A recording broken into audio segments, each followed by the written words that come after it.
સમગ્ર દેશમાં રામલલાને વધારવા માટે અનેકવિધ આયોજન થઈ રહ્યા છે ત્યારે ગોંડલના શ્રી અક્ષર મંદિર ખાતે શ્રી રામ મંદિર મૂર્તિ પ્રતિષ્ઠા નિમિત્તે ભગવાન શ્રી રામ પૂજન સાથે અનેકવિધ ભક્તિ સભર આયોજન કરવામાં આવ્યું હતું, જેમાં 1008 બાળકોને રામ પરિવેશમાં ગોંડલના રાજમાર્ગ પર યાત્રામાં જોડવામાં આવ્યા હતા. અક્ષર મંદિરના વિશાળ પરિસરમાં આ બાળકોએ શ્રીરામના નારા સાથે આ યાત્રાનો પ્રારંભ કર્યો હતો.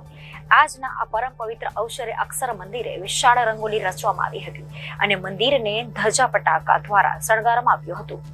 આમ આજનો આ દિવ્ય પ્રસંગ સંતો અને ભક્તોની હાજરીમાં ધામધૂમપૂર્વક શ્રી અક્ષર મંદિરે ઉજવવામાં આવ્યો હતો.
જય સ્વામિનારાયણ.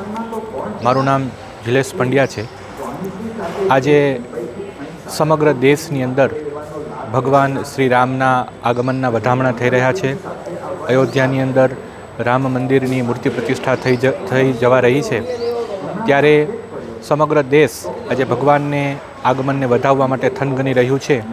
આજના આ પરમ પવિત્ર દિવસે ગોંડલના સુપ્રસિદ્ધ યાત્રાધામ એવા BAPS સ્વામિનારાયણ મંદિર શ્રી અક્ષર મંદિર ખાતે પણ રામલલ્લાને વધાવવા માટે અનેકવિધ આયોજનો કરવામાં આવ્યા હતા.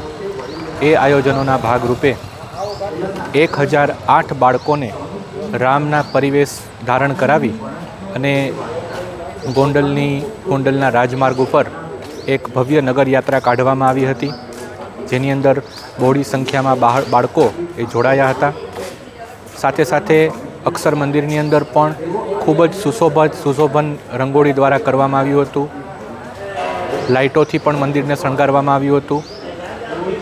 પ્રાતઃકાળે રામ ભગવાનનું પૂજન સંતો મહંતો દ્વારા કરવામાં આવ્યું હતું અને આ પાવન અવસરે અનેક હરિભક્તો એ રામલલ્લાને વધાવવા માટે આ કાર્યક્રમની અંદર જોડાયા હતા. Bureau report Janadesh news Bhavnagar.